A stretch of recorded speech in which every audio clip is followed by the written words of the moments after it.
si Kristo ay naging dukha upang tayo'y managana sa bigay niyang pagpapala.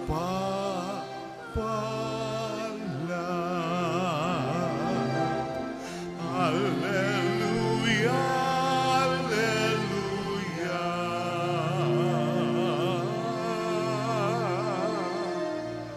Alleluia, alleluia.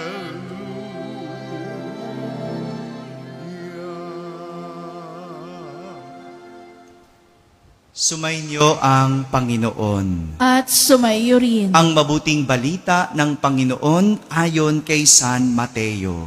Papuri sa iyo, Panginoon.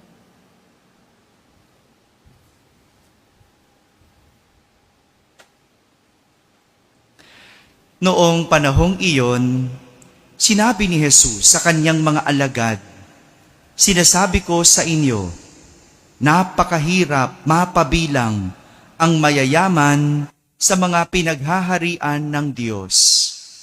At sinasabi ko rin sa inyo, madali pang makaraan ang kamelyo sa butas ng karayom kaysa pasakop sa paghahari ng Diyos ang isang mayaman."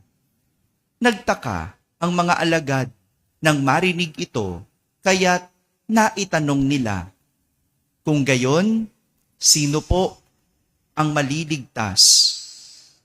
Tinitigan sila ni Jesus at sinabi, Hindi ito magagawa ng tao, ngunit magagawa ng Diyos ang lahat ng bagay." At nagsalita si Pedro, "Tingnan po ninyo, iniwan namin ang lahat at kami ay sumunod sa inyo. Ano po naman ang para sa amin?" Sinabi sa kanila ni Jesus, "Tandaan ninyo ito, kapag nakaluklok na ang anak ng tao sa kanyang maringal na trono sa bagong daigdig, kayong sumunod sa akin ay luluklok din sa 12 trono upang hukuman ang 12 lipi ng Israel.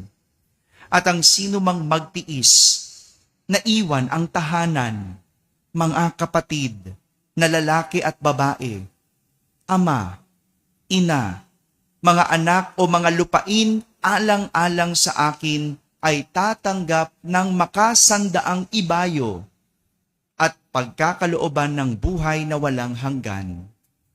Ngunit maraming una na magiging huli at maraming huli ang magiging una." Mga kapatid, ang mabuting balita ng Panginoon. Pinupuri ka namin, Panginoong Heso Kristo. Umupo ang lahat at makinig sa homilia. Magandang umaga po sa inyong lahat. Magandang umaga sa mga nasa barangay, mga nasa tahanan at nasa abroad na nagsisimba via online. Kasama kayo sa aming banal na pagdiriwang dito sa ating parokya. Patuloy pa rin natin pagdasal ang ating bansa. Sobra-sobra na tayo sa ulan. Sa sobra, marami nang pumapasok na tubig o baha sa ating mga tahanan. Kaya pagdasal po natin. Ano po? Kahapon, pinagnilayan natin ang kwento ng mayamang lalaki na hindi kayang isuko ang kanyang ari-arian. Kapalit ang kayamanan sa langit at buhay na walang hanggan. Kwento ng mayamang lalaki, no? Kahit pa nagawa na niya ang lahat, ngunit mas pinili niya ang kaisa-isang ayaw niyang gawin na dapat sanang gawin. Kaya sa huli, umalis siyang malungkot at tinalikuran si Jesus. Umalis na malungkot at tinalikuran si Jesus. Ituloy natin ang kwento. Ito yung kwento sa ating ebanghelyo. Kaya naman tila nagmamalaki itong si Pedro at ang mga alagad ni Jesus dahil iniwan nila Ang lahat para kay Jesus. Ano yung iniwan nila? Trabaho. Ano pa? Yung bahay nila. Ano pa? Pamilya. No? Iniwan nila lahat.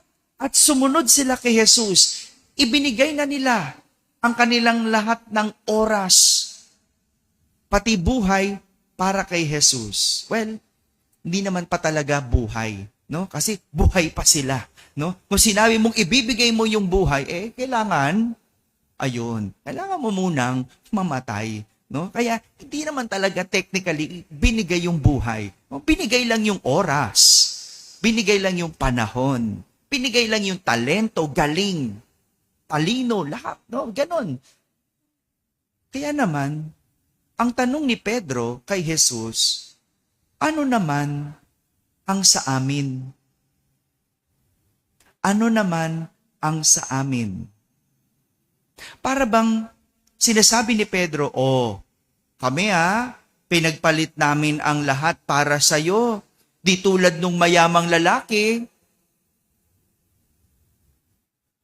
So anong makukuha namin? Ano ang para sa amin? Ano ang kapalit? Hindi ba? Ganito ang ugali ng marami sa atin. Ngayon, masasabi ba natin na talagang una kay Pedro si Jesus? Hello? Si Jesus ba ang mahalaga kay Pedro? Kaya nga, ang huling pananalita ni Jesus ay magandang paalala sa ating lahat. Ang sabi niya, maraming una na magiging huli at maraming huli na magiging una. Ito ang sagot kung gusto natin magkaroon ng buhay na walang hanggan. Ang laging Diyos ang iuna. Alam niyo, napansin ko po, no? Kahit saang airport, ako magpunta, kahit anong lahi, ang tao lagi gusto mauna. Una sa pila, unang makapasok, unang makasakay, unang makababa. No? Lahat gusto una. No? Lahat nakikipag-unahan. Kasi ang iniisip lagi ay sarili. No? Sarili ang una, no? Hindi lang Pinoy 'yan, no? Dito sa atin lahat, no? Kaya nagkakagit-gitan, lahat gusto mauna.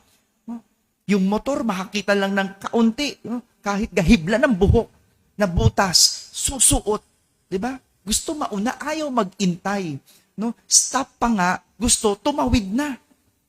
Kasi gusto mauna. Hindi ko alam lagi, may lakad ba kayo? Saan ba punta nyo? Pero pag tanungin mo, sinong unang gustong mamatay? Wala. 'Di ba? Wala. Gaya nung mayamang lalaki kahapon sa ebanghelyo, hindi naman talaga pera ang issue ng mayamang lalaki. Hindi pera. Sa totoo lang, hindi. Bakit? Naranasan na niya lahat eh. Hindi perang issue, kaya hindi niya ito masuko. Dahil ang issue at ang problema, paano ako? Nakita niyo yun? Yun ang problema. Pag binigay ko lahat ng ito, paano ako? Pag binenta ko lahat ng ari-arian ko at ibinigay sa may hirap, paano ako? At gaya ni Pedro, ang kanyang tanong, ano naman po ang sa amin? Di ba parehas? Kaya nga, sinasabi ni Jesus, ang sino mang magtiis na iwan ang tahanan, mga kapatid na lalaki o babae, ama, ina, mga lupain alang-alang sa akin ay tatanggap ng makasandaang ibayo at pagkakalooban ng buhay na walang hanggan. Sabi nyo nga, makasandaang ibayo. Hanggat hindi natin natututunan ang ihuli ang sarili at unahin ang Diyos, hindi tayo magkakaroon ng buhay na walang hanggan at lagi tayong magiging malungkot. gaya ng mayamang lalaki. Pero kapag natutunan nating unahin ang Diyos at ang ibang tao, doon lang natin matatagpuan ang tunay na ligaya. Kaya pala iba ang pakiramdam ng magulang na isusubo na lang, ibibigay pa sa anak. 'Di ba? Hindi lang ligaya, no? Kahit gutom siya, ano sinasabi niya? Busog pa ako. Paano niya nasasabi yon? Iba ang pakiramdam. Ibang nararamdaman. No? Ibang pakiramdam ng breadwinner na laging una ang pamilya, ng isang OFW na ang iniisip muna ay ang padala. Kaya, hinuhuli ang sarili. Kaya nga tingnan nyo, di ba? Sila yung nakakatanggap ng maka-100 ibayo. Napansin nyo? Yung mga breadwinner, yung mga OFW na nagpapadala, kahit anong hirap ng buhay, kahit anong liit ng sweldo, kasya. Bakit? Nakakatanggap ng maka-100 ibayo na hindi natin mapaliwanag. No, napansin niyo yon? No, 'di ba? Iisipin mo, paano ba napagkasya ng nanay ko yung baon namin noon? Ang sweldo lang niya ay ganito. Paano ba? Paano ba ako nakapagtapos ng pag-aaral? No? Napansin niyo yon? Ganun. Kasi laging huli ang sarili at inuuna ang Diyos at ibang tao. Mga kapatid, hindi sa pakikipag-unahan matatagpuan ang tunay na kaligayahan. Hindi. No? Hindi. Huwag tayong makipag-unahan. Hindi paunahan ng buhay. Hindi kung sino unang magkabahay, sino unang maging successful, sino unang yumaman. Hindi dyan matatagpuan ang tunay na kaligayahan. Kundi ang matutunan, ang unahin ang Diyos kailanman. Dahil kapag una sa iyo ang Diyos, una ka din sa Diyos. Amen? Amen.